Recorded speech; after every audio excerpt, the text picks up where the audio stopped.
So, okay, Shivam, welcome to Engineers Career Point platform. जी जी। हाँ, तो आज हम लोग हैं शिवम कॉल के साथ, जिसका जेके एसएसबी जेई में जो भी लास्ट टाइम 855 वैकेंसीज था सिविल ब्रांच के अंदर, तो उनमें सिलेक्शन हुआ था। तो first of all congratulation Shivam. I think you thank got you sir. Joining in March ना, मार्च 2024। जी sir. So you are working as a junior engineer in PWD department in Jammu and Kashmir. Yes sir. हाँ, तो शिवम हम थोड़ा सा यहीं से start करेंगे। पहले हम कैंडिडेट्स को ये जानना चाहेंगे कि आपका बैकग्राउंड क्या है, आप कहाँ से बिलोंग करते हैं, आपने 10th +2 ग्रेजुएशन डिप्लोमा आपने कहाँ से किया और आज तक का आपका जर्नी कैसे रहा है। तो शिवम वहीं से स्टार्ट करते हैं। जी सर। सर सबसे पहले तो थैंक यू, आपने मुझे इस प्लेटफॉर्म के ऊपर अपना चांस दिया बोलने का कि मेरा सक्सेस स्टोरी कैसा रहा है। सर मैं जम्मू कश्मीर के एक छोटे से डिस्ट्रिक्ट से बिलोंग करता हूँ, किश्तवाड़ उसका नाम है। वहाँ से ही मैंने अपनी 8th, अपना 10th और अपना 12th किश्तवाड़ डिस्ट्रिक्ट से ही किया था। फिर मैं पढ़ने के लिए जम्मू आ गया, कोचिंग करने के लिए जेडब्ल्यू मेंस के लिए। तो जम्मू से मैंने 6 महीने की कोचिंग की थी। जेडब्ल्यू मेंस का पेपर दिया था। सर मेंस का पेपर हो गया था, मेरा एडवांस का पेपर नहीं हुआ था उस टाइम पे। उस टाइम पे सर इतनी वो भी नहीं थी हमारे पास यूट्यूब प्लेटफॉर्म पे उतना ज़्यादा, 2016 की बात है, तो इतना कंटेंट नहीं होता था। जो होता था लोकल ही हमको करना पड़ता था। उसके बाद सर मैंने कोई अच्छा कॉलेज नहीं मिला जेडब्ल्यू एडवांस। जब मैंने जेडब्ल्यू मेंस मैंने दिया तो फिर मैं शिफ्ट हो गया पंजाब में। वहाँ से मैंने एलपीयू से अपनी ग्रेजुएशन की। 2016 में मैं ग्रेजुएट करने गया बीटेक इन सिविल इंजीनियरिंग में। तो 2020 में वहाँ से पास आउट हुआ। तो हम काफ़ी लकी थे। 2020 का बैच तो सबसे ज़्यादा लकी बैच मैं मानता हूँ, क्योंकि उसी टाइम पे वैकेंसीज आनी शुरू हो गई। ये जैसे हम 2020 में पास आउट हुए तो सबसे पहले 200 वैकेंसीज आ गई उसके अंदर, कंबाइंड पीडब्ल्यूडी और जल शक्ति की। वो पेपर 2021 में लिखा तो नहीं हुआ। कुछ 0.25 के मार्जिन से वो पेपर रह गया। तो तब सर एक स्ट्राइक हो गया दिमाग में कि हो जाएगा। अगर 0.25 के मार्जिन से रहे हैं तो हो ही जाएगा, कहीं ना कहीं पहुंच ही जाएंगे। फिर हमने पेपर दिया जल शक्ति की, और वैकेंसीज आ गई। जेई की 163 वैकेंसी थी शायद से। वो पेपर लिखा, वो due to some reason scrap हो गया। फिर अगेन उसका पेपर हुआ, दोबारा से उसका पेपर दिया। तो वो पेपर दोबारा से कोर्ट में चले गया कि वो एपटेक ने कंडक्ट करवाया है। तो वो ब्लैक लिस्टेड कंपनी है, ये उत्तर प्रदेश की कहीं की। तो फिर उनका उसका सडन रिजल्ट आ गया, हमारा नवंबर में उसका रिजल्ट आया था। तो उसमें मेरा सिलेक्शन हो गया था सर, जल शक्ति में पहले। वहाँ मैंने ज्वाइन किया था फेब में। 1 डेढ़ महीना मैंने जल शक्ति में काम किया। ओके। उसके बाद पीडब्ल्यूडी का इसका भी पेपर दिया था नवंबर में ही। इसका रिजल्ट भी आ गया और इसके अंदर भी सिलेक्शन हो गया था मेरा। तो मैंने वहां से रेजिग्नेशन दे के पीडब्ल्यूडी में ज्वाइन कर लिया सर। ओके, ठीक है। तो मतलब आपने दो डिपार्टमेंट, जल शक्ति और पीडब्ल्यूडी, जी यहीं से सर। स्टार्ट करते हैं कि जैसे आपका जल शक्ति में सिलेक्शन हुआ तो जल शक्ति की बजाय पीडब्ल्यूडी डेफिनेटली जो है वो स्टूडेंट का ज्यादा प्रेफर्ड रहता है। तो आपको क्या जी लगता सर। है कि आपने वहां पे थोड़ी देर काम भी किया और फिर ये पीडब्ल्यूडी, तो क्या आपको डिफरेंस लगा दोनों में? मतलब why student choose PWD over Jal Shakti? Sir working culture बहुत अच्छा है, आर एंड बी पीडब्ल्यूडी का वर्किंग कल्चर काफी अच्छा है एज कम्पेयर टू जल शक्ति। जल शक्ति में उतना आपको सीखने को नहीं मिलेगा। आप पाइप्स बिछा रहे हो, आप लेआउट सिस्टम जो बने हुए हैं 50 साल से उनको चेंज तो कर नहीं सकते हैं। हम्म। उसी में थोड़ी मॉडिफिकेशन है, कनेक्शंस देना। और बड़े बड़े जो हाइड्रोलिक स्ट्रक्चर्स है वो तो बन चुके हैं अब, वो अब नहीं बन रहे। तो हम्म। बहुत छोटे छोटे काम है वहाँ, इंजीनियरिंग वर्क बहुत कम है, सुपरविजन वर्क बहुत ज्यादा है, हम्म। और पब्लिक डीलिंग बहुत ज्यादा है। हम्म। इसीलिए मैक्सिमम बच्चे जल शक्ति को छोड़ के पीडब्ल्यूडी में आते हैं। यहाँ पर विंग, एक तो विंग बहुत बड़ा है, 18 इसके अपने आगे और डिविजन्स हैं। ठीक है। जैसे आर एंड बी है, म्युनिसिपल कारपोरेशंस हैं, आपका आरडीडी डिपार्टमेंट है, पीएमजीएसवाई है।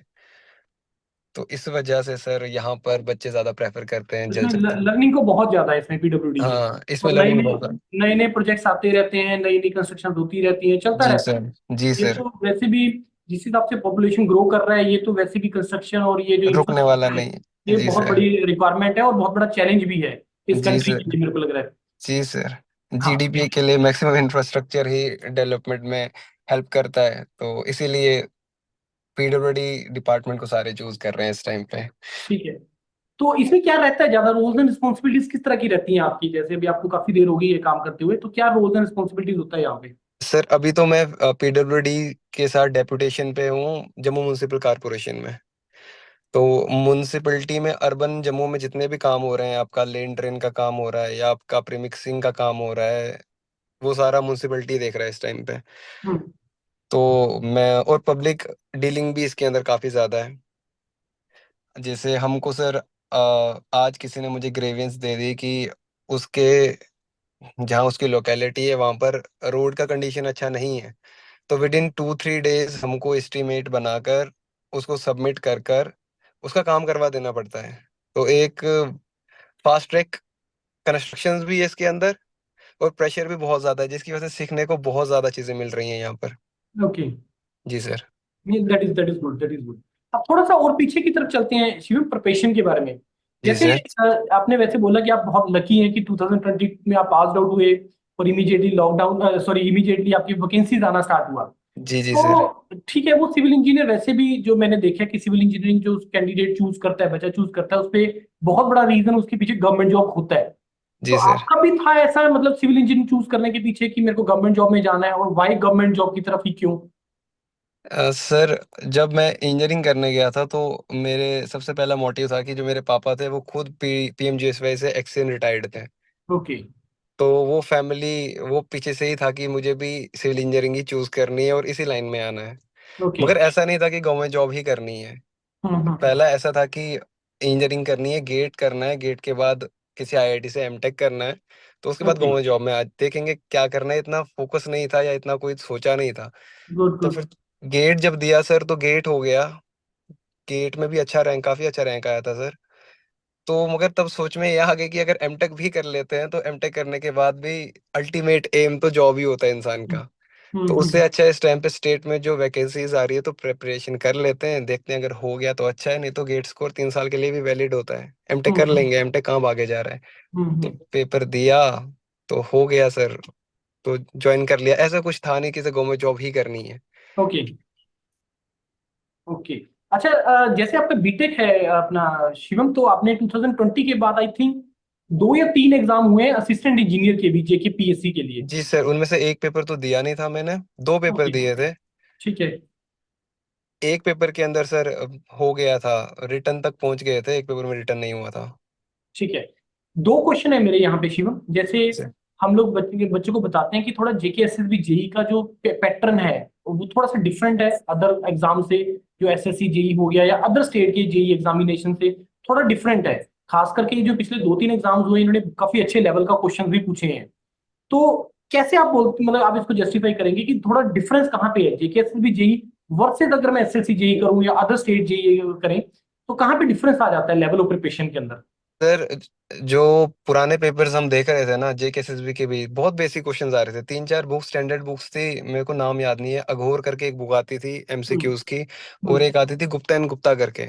हम्म। तो पूरे स्टेट्स, इंडियन स्टेट्स में उधर से मैक्सिमम क्वेश्चन 120 में से 50-60 क्वेश्चन वहां से आते थे, या उसके बीच से ही क्वेश्चन आते थे। हम्म। मगर जेकेएसएसबी ने ट्रेंड क्या चेंज कर दिया, एक तो वेटेज ऑफ क्वेश्चन बहुत अनएक्सपेक्टेड कर दिया कि हम्म। अगर फ्लूइड मैकेनिक 10 का आ रहा था तो ये 10 का नहीं, ये 2 का भी डाल सकते हैं, 5 का भी डाल सकते हैं। स्ट्रेंथ ऑफ मटेरियल अगर 15 का आ रहा था, ये 3 का भी डाल सकते हैं, 30 का भी डाल सकते हैं। तो ओके। एक वो सस्पेंस दिमाग में रख दिया बच्चे के कि आप किसी एक पर्टिकुलर सब्जेक्ट को वेटेज नहीं दे सकते। प्रिपरेशन करनी है तो सारे सब्जेक्ट्स ही बहुत अच्छे से पढ़ के जाओ, तो तभी पेपर क्लियर होगा। दूसरा, लेवल्स ऑफ क्वेश्चन एकदम से बहुत इंक्रीज कर दिए। ईएससी प्री के लेवल के क्वेश्चंस, टाइप क्वेश्चन देने शुरू कर दिए, जैसे असिस्टेंट रीजनिंग डालनी शुरू कर दी इन्होंने, मल्टीपल सेलेक्ट क्वेश्चन डालने शुरू कर डाले, वन लाइन ऑब्जेक्टिव जो थे उनको कम करना शुरू कर दिया, और क्वेश्चंस काफी अच्छे स्टैंडर्ड के डालने शुरू कर दिए। तो सर काफी डिफरेंस आ गया था। बाकी इंडियन स्टेट से मैं बोलूँ तो सर जेके एसएसबी और जेके पीएससी काफी अच्छे क्वेश्चंस पूछे जा रहा है, पिछले 2-3 साल से तो काफी अच्छे क्वेश्चंस पूछ रहे बहुत अच्छे पेपर डाल रहे हैं और बहुत अच्छी चीज भी है। एक्चुअली होता क्या है कि अगर पेपर का लेवल अच्छा हो ना, उसका फायदा हमेशा अच्छी तैयारी करने वाले बच्चे को होता है। हैं। जी सर, वो अगर बात है। पेपर जी इजी सर। आ जाए ना तो वो गड़बड़ हो जाता है। जी सर। तो पेपर अगर लेवल अच्छा अगर डाल रहे हैं तो उसका फायदा होता है जिसने जेन्युइनली प्रिपरेशन किया होता है, अच्छे तरीके से प्रिपरेशन किया होता है। जी जी सर। तो इसमें जेके एसएसबी जेई और जेके पीएससी के एग्जाम्स में कहाँ पे डिफरेंस आता है शिवम?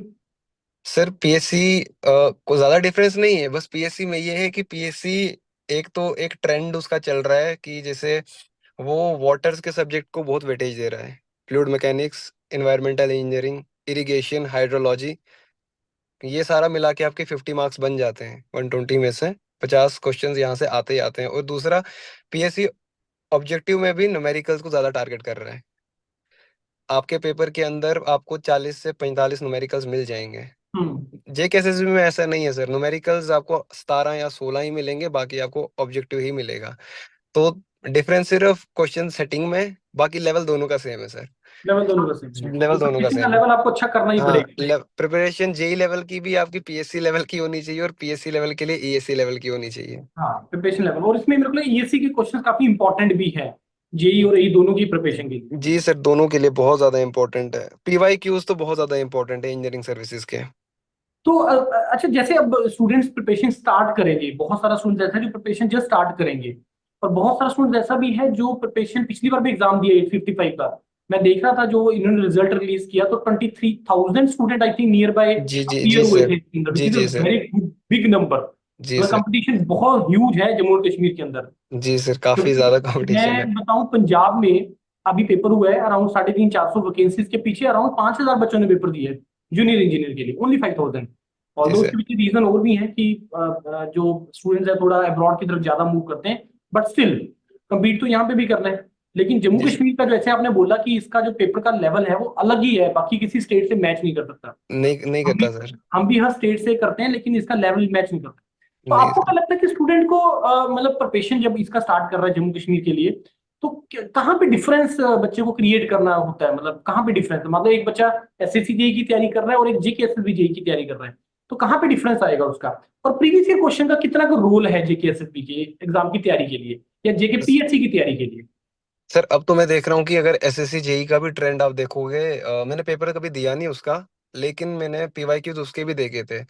तो 2018 से पहले बहुत बेसिक्स क्वेश्चन पूछ रहे थे एसएससी जेई वाले भी, लेकिन 2020 से सर उन्होंने भी एकदम से अपना ट्रेंड चेंज कर दिया है। वो हम्म। भी काफी अच्छे क्वेश्चन पूछने शुरू कर दिए हैं। तो अगर अब कोई प्रिपरेशन करने जा रहा है तो उसको सर एएससी के प्री को मिनिमम टारगेट करना पड़ेगा। हम्म। इंजीनियरिंग सर्विसेज के प्रीलिम्स को उसको टारगेट करना पड़ेगा। तभी जाके सर उससे ये बाकी पेपर्स क्वालिफाई होंगे। अगर वो यही सोचेगा कि नहीं मैं सिर्फ जेई लेवल की प्रिपरेशन कर लेता हूँ और मेरे से हो जाएगा, सर बहुत मुश्किल है। और मेरे को लग रहा है कि ईएससी का भी स्टेज सेकंड है, मतलब वो तो बहुत इंपॉर्टेंट है, लेकिन उससे पहले उस लेवल का प्रिपरेशन भी रिक्वायर्ड है, तभी आप ईएससी के क्वेश्चन को टच कर पाओगे। तो जी जी अदरवाइज तो सर। क्रैमिंग ही हो जाएगा, क्योंकि जी डायरेक्टली सर। पूछेगा नहीं, पूछेगा तो थोड़ा चेंज करके। जी अच्छी बात सर। ये भी है कि ये उठा नहीं रहे अब कहीं से पेपर, नहीं कुछ सर, नहीं पेपर उठा नहीं रहे हैं, उठाता। क्वेश्चन रीफ्रेम कर रहे हैं या अलग तरीके से डाल रहे हैं, तो अच्छा पेपर सेट कर रहे हैं।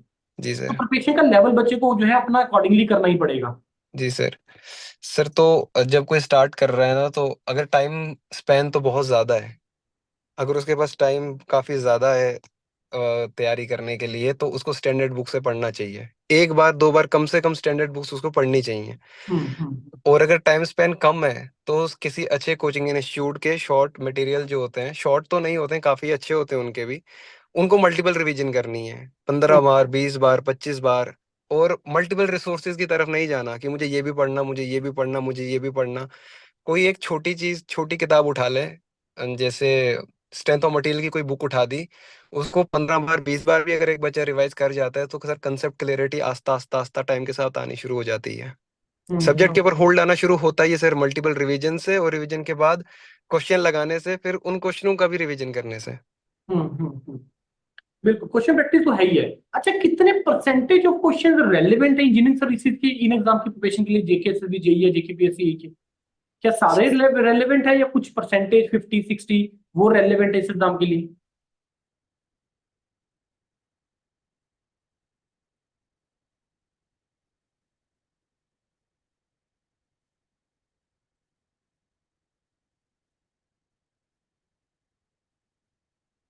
सॉरी सर, दोबारा पूछेंगे सर हाँ, आप? नो, हाँ शिव, मैं पूछ रहा हूँ कि क्या इंजीनियरिंग सर्विसेज के सारे क्वेश्चन रेलेवेंट है या कुछ percentage of paper question he relevant है, 50%, 60%, या सारे क्वेश्चन रेलेवेंट है प्री के? नहीं सर, इंजीनियरिंग सर्विसेज में कुछ कुछ क्वेश्चंस होते हैं ना, वो बहुत ही ऐसे क्वेश्चंस होते हैं जो जानबूझ के पेपर सेटर डालता है कि बच्चा उसको करे और उसका टाइम वेस्ट हो जाए। तो हम्म। उन क्वेश्चंस के ऊपर तो ध्यान देना ही नहीं है। जो ये क्वेश्चन 10 मिनट में सॉल्व हो रहा है, वो अगर आपसे सॉल्व नहीं हो रहा, वो किसी बच्चे से सॉल्व नहीं हो रहा, ये तो उस क्वेश्चंस वो क्वेश्चंस होते हैं सर, 10-15% वो होते हैं, बाकी सर 80 to 85% क्वेश्चन रिलेटिव है सर। हम्म। ठीक है, ठीक है। अच्छा, आपने अपना प्रोफेशन की बारे में बात करें तो कितना का टाइम आपको लगता है कि एक स्टूडेंट अगर वो टोटली फ्री है, मतलब मैं फ्री मान के चल रहा हूँ, क्योंकि अगर कोई जॉब भी है तो वो बच्चा बोलता है कि सर मेरा जॉब है, मेरे को टाइम मैनेज करना बहुत मुश्किल है। कल वो जो स्टूडेंट से जिससे इंटरेक्शन हुआ, अक्षय थे, 2011 से वो कंटिन्यूसली वर्किंग था, 13 साल से वो जॉब कर रहा है, फाइनली उसका एग्जाम क्रैक हुआ है। और जी वो सर। बोला था जॉब 8 घंटे का मेरा जॉब, और 6-7 घंटे में पढ़ता था, सुबह 3 बजे तक पढ़ता था। तो जॉब के साथ करना या किसी के साथ करना, वो मेरे एक्सक्यूजेज हैं मेरे को लगता है। आपको क्या लगता है कि एक दिन में बच्चे को, अगर सपोज उसके पास मान के चलो 4 या 5 महीने का टाइम है, तो कितना का टाइम जो है एक कैंडिडेट दे अपनी एक्चुअल में जेन्युइनली प्रिपरेशन के लिए एक दिन में?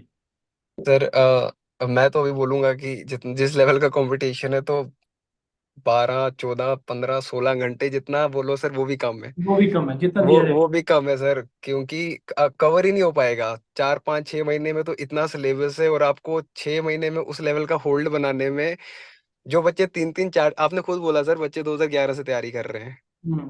पोस्ट 300 आने वाली होंगी। ऐसे हम्म। ऐसे बहुत बच्चे होंगे सर जो 2011, 13, 15 से पढ़ रहे हैं, और जो बच्चा अभी स्टार्ट कर रहा है जिसके बाद 6 महीने हैं, तो सर उसको तो ये सोचना ही नहीं चाहिए मुझे पढ़ना कितना है। उसको तो हम्म। बस पढ़ना चाहिए, जितना पढ़ना है उतना पढ़ना है। तो मिनिमम सर मेरे हिसाब से 12 to 14 आवर्स पर डे पढ़ना चाहिए। इतना तो पढ़ना चाहिए। इतना इतना टाइम लगाना चाहिए किसी भी तरीके। इतना टाइम तो लगाना चाहिए खास सर। करके अगर कोई बिल्कुल जीरो से स्टार्ट कर रहा है। हाँ सर, बिल्कुल जीरो से स्टार्ट कर रहे हो, 12, 14 आवर्स पर डे मिनिमम आपको देना पड़ेगा सर। क्योंकि ये लगा लीजिए जो 23,000 बच्चा जो अप्लाई किया है 55 के लिए, जी सिलेक्शन सर। 855 के हुआ है, स्टिल 22,000 फिर वेट कर रहे हैं नेक्स्ट वैकेंसी का। सर और आप लिस्ट देख लो सर, आप पहले जल शक्ति की लिस्ट देखो। उसमें बच्चे जो जिसका रैंक, आप जिसका 70, 70 मार्क्स भी है ना सर, या 80, 70 छोड़ो सर, 90 मार्क्स जिसके हैं, वो बेचारा 4, 4, 5, 5 हजार के रैंक पर है। हाँ। तो 120 में से 90 मार्क्स लेने वाला बच्चा तो काफी अच्छा बच्चा माना जाता है। वो हाँ। इस बार अगर 90 ला रहा है तो अगली बार वो 110 भी ला सकता है। हम्म। तो जो अभी स्टार्ट कर रहा है तो सर उसको ये सोचना चाहिए कि उसको कितना पढ़ना पड़ेगा। हम्म। तो इसके बारे में क्या एडवाइस दोगे बच्चों को कि कैसे वो अपना लेवल पिक करे कि वो 90 प्लस, क्योंकि जनरल कैटेगरी इस बार भी आपके में भी शायद कुछ 788 89 के आसपास ही है शायद कट ऑफ, मेरा जहाँ एटी तक सेवन याद है। पॉइंट फाइव गया था सर। हाँ। हाँ। तो मतलब आउट ऑफ 120 87.5 एक अच्छा पेपर, और इतना बच्चा क्लियर हो रहा है तो काफी ज्यादा हाई किया है कट ऑफ। तो पर्सनली बच्चा जब लेवल। हम भी पेपर दे के जब आए थे सर, सॉरी सर, हम भी जब पेपर दे के आए थे तो हमको लगा था कि 70 या 69 कट ऑफ जाएगा। और जब हमने पेपर कट ऑफ देखा, हमको सर शॉक में चले गए थे कि इतने अच्छे पेपर के लेवल में भी बच्चे इतने ज्यादा मार्क्स लेके आ रहे हैं। हमने भी जो प्रिडिक्ट किया था, मेरे को जहां तक ध्यान है, विक्रम सर ने वीडियो बोला था अराउंड 78 to 82 के बीच में हाँ सर, हमने सारे यही predict किया बोल था। रहे थे कि इतना हाँ। तो इतना इतना एक्सपेक्ट किसी ने नहीं किया था। हाँ। हाँ। क्योंकि बच्चा लगा हुआ है, जैसे वो स्टूडेंट है वो 2011 वाला, कहीं से कोचिंग लिया, कोई कुछ नहीं किया, लगा हुआ अपना सेल्फ स्टडी कर रहा है। ऐसे बहुत कैंडिडेट हैं, ऐसे बहुत बच्चे हैं जो सेल्फ स्टडी के थ्रू निकालते हैं। जी कोचिंग सर। लेने का उसको एडिशनल बेनिफिट तो होता ही है, लेकिन अदरवाइज एग्जाम तो अल्टीमेटली सेल्फ स्टडी से निकलना है। जितना बच्चा खुद पढ़ेगा, जितना क्वेश्चंस लगाएगा, उतना उसको बेनिफिट होगा। जी सर, तो वही मैं सर बता रहा था आपको कि इस टाइम पे मैं यही सजेस्ट करूंगा कि अभी तो पेपर प्रोसेस होने में भी साल लग जाएगा। जो भी वैकेंसीज आई नहीं है अभी, उसको अप्रूवल भी नहीं मिला है, फाइनेंशियल अप्रूवल नहीं मिला है, तो अभी जो स्टार्ट कर रहा है सबसे पहले तो बेसिक से पढ़ना शुरू कर दे। जब उसका एक बार उसको 2, 3, 4 रिवीजन उसने लगा दी हैं, तो उसके बाद सर दो ही चीजें बचती हैं उसके पास। एक पीवाईक्यूज, जहां से भी मिले, जितने भी क्वेश्चंस मिले वो सारे लगाओ। और दूसरा टेस्ट सीरीज। टेस्ट सीरीज देने के बाद खुद को देखो मार्क्स आ कितने रहे हैं, कहाँ पर गलती हो रही है, किस सब्जेक्ट के अंदर आपको बहुत ज्यादा वीक फील हो रहा है कि ये सब्जेक्ट मेरा वीक है या पोर्शन मेरा वीक है। फिर सिर्फ उसी पर्टिकुलर टॉपिक को टारगेट करो। जरूरी नहीं है दोबारा से सारा पढ़ना, जो आता है उसको बार बार पढ़ना। सर टाइम वेस्टेज हो रही है क्योंकि बहुत कंपटीशन है, टाइम बचा ही नहीं है तैयारी करने के लिए। थोड़ा हम्म। स्मार्ट होना पड़ेगा, पीवाई क्यूज लगाने पड़ेंगे, और उसमें भी देखना पड़ेगा सर कि कहाँ कहाँ पर आपका वीकनेस है, उसको थोड़ा स्ट्रॉन्ग करना पड़ेगा। यस। तो किसी एक अच्छे इंस्टीट्यूट की टेस्ट सीरीज ले लें। हर सैटरडे संडे सिर्फ यही रखें कि मेरे को टेस्ट देने हैं, जितने हो सके उतने टेस्ट देते रहें, देते रहें, देते रहें सर। हो जाता है, आस्ता आस्ता आस्ता करके सब्जेक्ट के ऊपर होल्ड आना शुरू हो जाता है। अच्छा, मेरे को ये बताइए शिवम, मान लो सपोज किसी बच्चे का तैयारी हो गया, जी सर। वैकेंसीज नहीं आ रही है, जी क्या सर। एडवाइस करोगे उसको? क्या उसको और एग्जाम टारगेट करने चाहिए, देने चाहिए, या वो प्रिपरेशन कंटिन्यू रखे? क्या एडवाइस करोगे? अब उसको पता ही नहीं, जैसे आपने बोला अब साल लगेगा, जी सर। लेकिन जैसे अभी एक 306 वैकेंसीज 156 प्लस 150 वाला एक नोटिफिकेशन घूम रहा है, जिसके बेस पे कैंडिडेट्स ने अपना प्रिपरेशन करना स्टार्ट भी किया है, एक होप के साथ कि बहुत जल्दी आ जाएगा। लेकिन जी मान लो सर। तो चीजें डिले होती हैं, तैयार हो गया मैं 5-6 महीने के अंदर, जी लेकिन सर। क्या उसको और एग्जाम देने चाहिए, और कौन कौन से टाइप के एग्जाम देने चाहिए? जी सर, अब जिसने अगर अच्छी तरह लेवल की तैयारी कर ली है तो उसको कम से कम एसएससी जेई को टारगेट कर सकता है, अपने ईएससी को टारगेट कर सकता है और गेट को टारगेट कर सकता है। क्योंकि सर अब जब इतनी मेहनत कर ली है, 6-7 महीने उसने बड़ी मेहनत कर ली है, और अगर गलती से भी 3-4 महीने का भी गैप आ जाता है तो सर बहुत मुश्किल हो जाएगा फिर से उसको उस लेवल पे पहुंचने के लिए, फिर से उसको 6-7 महीने लग जाने हैं, और हम्म, भगवान ना करे उसी टाइम पीरियड में वैकेंसीज आ गई तो फिर बहुत दिक्कत हो जाएगी। बहुत दिक्कत हो जाती है, तो अपने बहुत आप को तो दिक्कत आपको इमीडिएट मतलब प्रिपेयर को अपना लेवल रखना पड़ेगा कि रखना जैसे पड़ेगा सर। आया 3-4 महीने का टाइम मिला, अपना रिवीजन किया और पेपर निकाल दिया। जी सर, ये दूसरे एग्जाम को टारगेट करने के लिए या तो उतना वो बहुत एक्सेप्शनल केसेस होते हैं सर, जो बहुत ब्रिलियंट बच्चे होते हैं, वो सर बहुत ही एक्सेप्शंस होती हैं, हर जगह एक्सेप्शंस होती नहीं है कि जो 3-4 पेपर को टारगेट करके भी 3-4 पेपर सारे निकाल लेते हैं। तो हम्म, मैं तो सजेस्ट नहीं करूंगा कि आप यहाँ भी जाओ, वहां भी जाओ, वहां भी जाओ, वहां भी जाओ, एक ही जगह पर फोकस रहो, क्योंकि कंपटीशन बहुत ज्यादा है सर, थोड़ी सी 1 मार्क या 2 मार्क्स भी कम हो गए तो सिलेक्शन रह जाता है। तो किसी इंजीनियरिंग को ही पकड़ के रखें, बेशक इंजीनियरिंग की बाकी पेपर्स भी दें, दूसरे स्टेट्स के पेपर्स भी दें, एसएससी जेई का पेपर दें, पीएससीज बाकी पीएससीज का पेपर दें, पीएसयू अपने पेपर कंडक्ट करते हैं उनका पेपर दें, मगर इंजीनियरिंग अपने ब्रांच को ना छोड़ें। यस, क्योंकि आप ऑलरेडी अपने आप को बहुत बड़े झुंड से बाहर रखे हुए हो। जी सर। सारे ऑल ग्रेजुएट्स, फिर इंजीनियर, फिर जी उससे सर। सिविल इंजीनियर, ये बहुत जी छोटा सर। सा जोन है। जी सर। कंपटीशन तो बहुत ज्यादा है, बहुत बहुत बहुत कंपटीशन है, बहुत स्टूडेंट्स हैं लगे हुए हैं, हर किसी को जॉब चाहिए, हर किसी को जॉब सर। चाहिए। सर क्योंकि देखो, यहाँ अपनी स्टेट की बात अगर मैं कर लूँ तो जो बच्चा यूपीएससी की तैयारी कर रहा है वो जम्मू कश्मीर सिविल सर्विसेज का पेपर भी दे रहा है, हम्म, वो पंचायत सेक्रेटरी का भी पेपर दे रहा है, वो वीएलडब्ल्यू का पेपर भी दे रहा है, वो फोर्थ क्लास का पेपर भी दे रहा है, तो आपका कंपटीशन उधर जाके ग्रेजुएशन में उस बच्चे से आता है जो यूपीएससी लेवल की प्रिपरेशन कर रहा है। प्रिपरेशन कर रहे हैं। कब आप उस लेवल पे पहुंचोगे? अगर आप इंजीनियरिंग बैकग्राउंड के हो, कब आप तैयारी करोगे, उन सब्जेक्ट्स को टारगेट करोगे? उससे बेटर नहीं है कि अपने कोई फोकस में रखो और अच्छी तरीके से तैयारी करोगे तो हो जाएगा। हम्म, हम्म, हम्म। एक लास्ट एडवाइस जो शिवम आप देना चाहो बच्चों को, जो स्टार्ट सर कर रहा है प्रिपरेशन या जिसका नहीं हुआ लास्ट टाइम, हर तरह के एक कैंडिडेट को आप ध्यान में रखते हुए एक लास्ट एडवाइस बच्चों को। सर लास्ट एडवाइस में यही दूंगा एडवाइस कि डरने की कोई बात नहीं है सर, ये लक होता है, जिसका हुआ वो, जिसका नहीं हुआ, किस्मत तो साथ, किस्मत तो बहुत मैटर करती है सर, लेकिन अगर कंटिन्यू लगे रहेगा, लगे रहेंगे, लगे रहेंगे, कभी ना कभी वो मिल ही जाता है सर। और जब ऐसा फील होता है ना सर कि बस अब नहीं होने वाला, मैं तो इस कंपटीशन में रह ही नहीं सकता हूँ, मेरा कुछ हो ही नहीं सकता है, तो सर वही एक पीक पॉइंट होता है कि जब थोड़ा सा अगर आपने और एफर्ट डाल दिया तो आपको सिलेक्शन मिल जाएगा। हम्म, तो कंटिन्यू हार्ड वर्क करते रहें, आराम से करते रहें, कोई दिक्कत की बात नहीं है। कभी भी ये ना देखें कि 30,000 बच्चे पेपर दे रहे हैं और पोस्टें सिर्फ 300 हैं, वो सोचना ही नहीं है। आप बस अपनी तरफ से अपना 100% दो, अपनी तरफ से सिंसियर होकर प्रिपरेशन करो, 14 घंटे, 15 घंटे, 18 घंटे, हो सके तो 20 घंटे भी पढ़ो पेपर से पहले। अगर आपको 3 महीने बच्चे हैं, 3 महीने कंटिन्यू 20-20 घंटे पढ़ना शुरू कर डालो, क्या हो गया फिर? 3 महीने अगर नहीं भी सोओगे तो क्या ही हो जाएगा? हम्म। तो फिर तो सिलेक्शन सर मिल जाएगी, कोई बात नहीं, 300 बहुत पोस्ट होती हैं, 300-400 भी बहुत पोस्ट होती हैं, पढ़ने वाले बच्चे के लिए बहुत पोस्ट है। बहुत होती है, बहुत होती है। बहुत डिटेल में आपने एक्सप्लेन किया शिवम, और मेरे को लग रहा है ये मेजोरिटी स्टूडेंट्स के डाउट होते हैं कि जो मैंने आपसे पूछे हैं, और इसमें आपने हर चीज को बहुत अच्छे तरीके से एक्सप्लेन किया है। तो उम्मीद करते हैं कि इस वीडियो का बहुत ज्यादा, इस इंटरेक्शन का बहुत ज्यादा बेनिफिट होगा जो एस्पिरेंट्स हैं इस एग्जाम की प्रिपरेशन में। हम इसको यूट्यूब पे पब्लिश करेंगे शिवम, और जब पब्लिश करते हैं ना तो स्टूडेंट्स नीचे कमेंट करते हैं, और वो आपसे डायरेक्टली बात भी करना चाहते हैं, मतलब कमेंट्स के थ्रू आपसे है। तो मैं आपको लिंक शेयर करूंगा, तो जो आपको कमेंट करेंगे डायरेक्टली आपसे कुछ जानने का कोशिश करेंगे, तो प्लीज आप उनको थोड़ा सा टाइम निकाल के उनको रिप्लाई जरूर कीजिएगा। जी सर, जी सर, जरूर सर। ठीक है शिवम, ठीक है, thank you and all the best. Thank you sir, thank you sir.